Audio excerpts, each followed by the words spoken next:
What's up, people? It's your girl Adeola. So remember last week I was celebrating the Paralympics team. These people won 13 medals in the name of Nigeria, even though the able-bodied athletes did not win one single medal. So they won 13 medals, making Nigeria proud. But guess what? When they returned to Nigeria this week, nobody was there to welcome them. I mean, nobody. No government official, nobody from the sports commission, nobody was there to recognize them or thank them for representing Nigeria and making us proud. And trust me, these athletes were not happy at all. Our country, nobody regards us as anybody. Nobody cares about special sport. There is no budget that covers us. Now, God just wants them to know that there is ability in stability.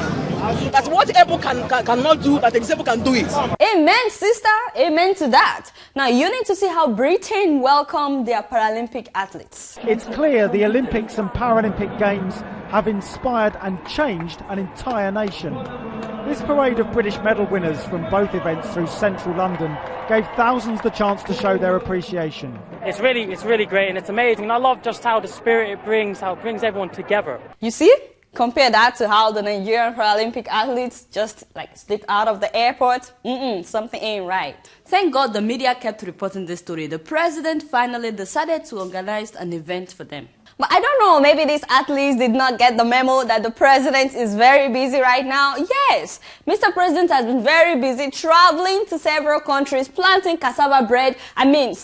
Planting cassava, which will be used to make cassava bread. You get what I'm saying? So in case you missed the news, Nigerian president was in Malawi and Botswana this week, on state visits. Check this out. It's the picture of Nigerian president planting cassava along with the president of Malawi, Joyce Banda. And he was encouraging the people of Malawi to start eating cassava bread. Because according to the president, whenever he is in Nigeria, the only bread he eats is cassava bread. Thank you. See, that explains why he needed the 1 billion naira for food at the beginning of the year for his annual budget. I've been hearing a lot of complaints that Mr. President has been traveling too much since he came into power, that why doesn't he take care of business at home even if he wants to travel? Don't mind the fact that other presidents like Jamaican President Trinidad and Tobago, don't mind the fact that they don't come to Nigeria. It's always Nigerian president that has to go and visit them. I'm telling people this is a sign that Mr. President is a good man. He's just a good man.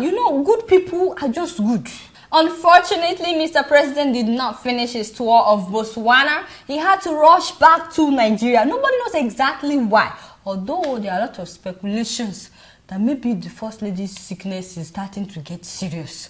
Her resting in Germany for the past 1 week because, according to the statement from the presidency, the First Lady is not sick in the first place. She's just resting. We're not sure exactly what's going on. When you rest for too long in Germany, sometimes you can get bored. All we know is that the president had to rush out of Botswana and go back to Nigeria. So typical of African presidents. Why don't you just tell us exactly what's going on? At least we would not have to pray. By the way, I should let you know that while Mrs. Jonathan is resting in Germany, the Delta State University decided to honor her with a doctorate title. How nice. At least that would keep us from thinking that maybe she's not okay. Of course, I'd like to congratulate Her Excellency on this new title, but at the same time, I'm hoping that now that both husband and wife are Dr. and Dr. Mrs., that they will think about having a good hospital in Nigeria where they can go and rest if they need to rest at another time instead of traveling all the way to Germany. You know me? I'm just keeping it real.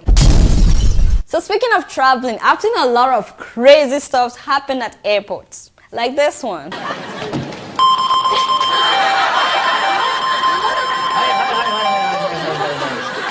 金属で持ってますか？持ってないです。持ってませんか？ダメですか？ちょっと待ってください。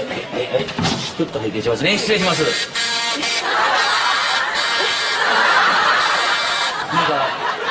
なんか金属入ってますか？これ。入ってないです。入ってないですか？じゃあ匂いかなこれ。鳴ってますね。ちょっと拝見します。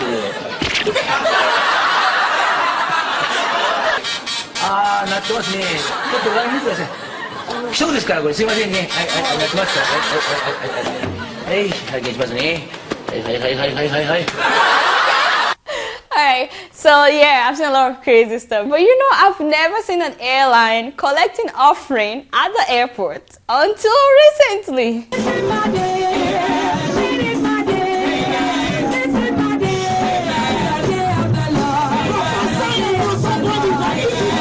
Yo, that's the wrong video. What you doing? You're spoiling my show right now. Hurry up, chick. Sorry, my people. No, that was bro Franklin, you know. Yes, doing what he does best during church service, which is to dance at offering time.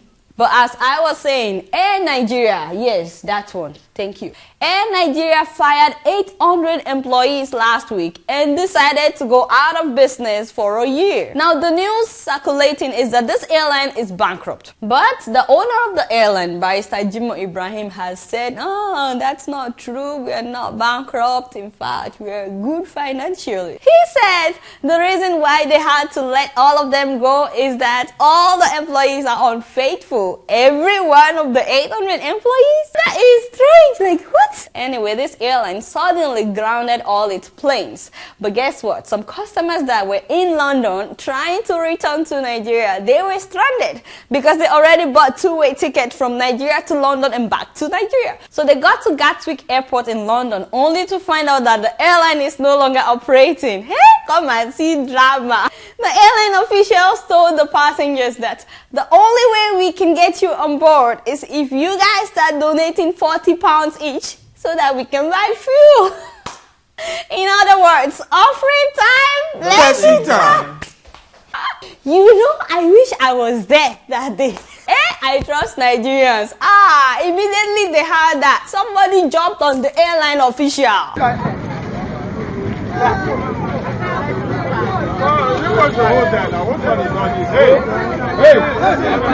Yo man, that's the wrong video again. What you doing ruining my show? You're gonna have to find another job. I ain't playing. I'm so sorry, my people. I mean, they jumped on the airline official, but not like that. I mean, it was in a civilized way. You know, something like, we paid now, we pay for the airline ticket. You want us to donate £40? Now, 419 for London. Me, I don't pay anything. You know, like a civilized person will do. I mean, a civilized person under stress. So as soon as the airline officials had the people, they disappeared. So the passengers had to wait for 7 hours before they finally found them a plane to board to Lagos. So when they finally got to Lagos and they were waiting for their luggage, you know, that was when they made the announcement. Oh, by the way, we didn't bring your luggage with you. Your luggage did not come with you. We had to leave that in London, and we assure you by tomorrow you will get it. Apparently, the luggage company that was supposed to help them with the luggage refused because of how Air Nigeria has been conducting business with them. The problem now is there are so many other customers that have bought their plane tickets with this airline a long time ago, not knowing that the airline will go out of business. And so as I'm talking with you, there are hundreds of people stranded outside Nigeria, unable to reach any official from this airline to even make any arrangement for a refund. These people just have to buy another plane ticket to get back to Nigeria. See, I knew something was not right when they came up with this new advertisement, you know, at the beginning of the year. Have you seen it?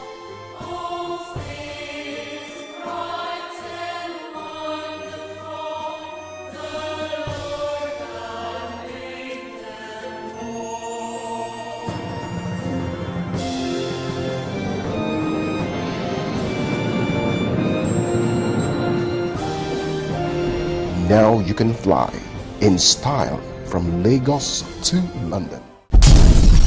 Few weeks ago, remember I showed you the picture of Michelle Obama, American First Lady, being lifted by an Olympics female wrestler. Guess what? This week, President Barack Obama himself was lifted up, this time by a pizza man. That is Scott Van Duzer, the owner of the Big Apple Pizza and Pasta restaurant in Florida. The guy was so excited he couldn't hide it. He had to lift up the president after giving him a big hug. Now, he said he voted for Obama in 2008, even though he's a Republican, and he has said that he will vote for him again this year. Now, let's go back to that picture. Yes, thank you. Now, I keep wondering, how many African presidents or first ladies do you know that would allow something like this? How many do you know? You know, I'm like,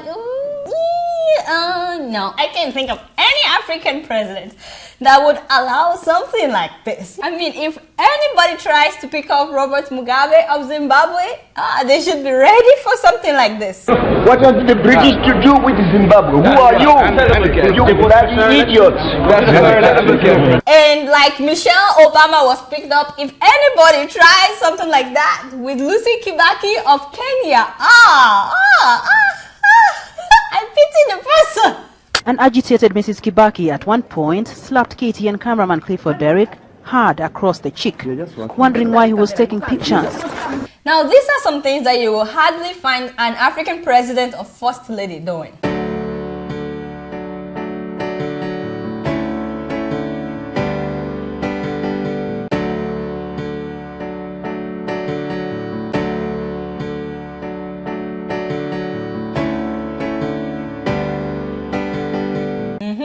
I'm just keeping it real. Speaking of Lucy Kibaki, anyone seen her lately? I mean, she's been gone from public functions for like more than a year now. Because, you know, I miss that woman. Yes, she's one kind. And someone was trying to tell me that maybe she was grounded for behaviors like this one. By the way, the First Lady of Cameroon has also been missing in action for like 6 months. Yes, Chantal Biya. Until last Monday when she came back into the country and they had a grand welcoming ceremony for her. The news is that she was receiving treatment in France for an undisclosed ailment. Can you imagine that the president said nothing about her whereabouts for about 6 months that she was gone? He didn't tell the people of Cameroon what's going on with the First Lady. And this is not fair, considering the fact that these people are the ones paying for her wigs. I mean her hair, because yes, I guess if it's on your head, it's your hair. So yes, they're the ones paying for her hair, even though, you know, sometimes she comes out and it's red. And sometimes it is brown. And you know, sometimes it is really brown. You know what I'm saying? And sometimes it's black. Yeah, it's all our hair, but it's always big, you know. You know that big hair comes with big makeup. Yes, baby doll, baby doll. Bless her heart, bless her heart. I don't know why our leaders in Africa like to hide sickness or anything that may suggest weakness. As for her, I don't think she was getting any treatment in France. I think she was just, you know, getting her hair done, you know, and probably taking some beauty lessons with Paris Hilton. Hey, I'm just keeping it real. Before I leave today, I want you guys to see a little bit of Mali. Yeah,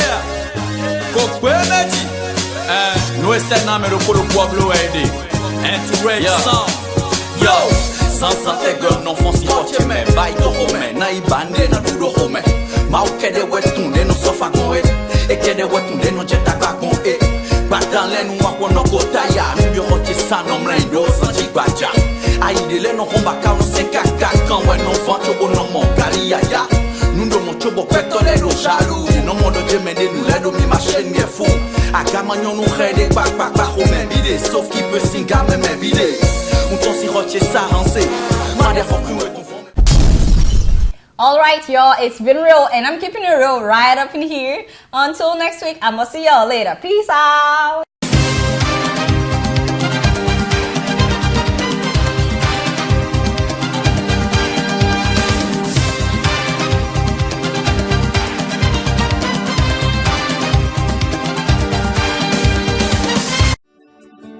Welcome to Fosville Luxury Hotel. At Fosville Luxury Hotel, we offer excellent service. Our rooms have all the necessary facilities to make your stay comfortable and memorable. You will also have access to internet service, breakfast, 24-hour power supply, full air condition, free international calls, free tire pumping service, and free car battery charge. So what are you waiting for? Quickly visit Fosville Luxury Hotel. We are located at #1 Adeola Bamishile off Raji Rasaki Road, First Estate, Amuwo, Odofin Festac, Lagos. For more information or reservation, please call us on 080-7578-7135 or 080-9990-0601. You can also take advantage of our online ongoing promo at www.fosvillehotel.com to make your reservation and payment for your favorite room, which attracts a discount rate. Please note, rooms are reserved based on first come, first serve. Fosville Luxury Hotel. Experience the home of comfort. They come.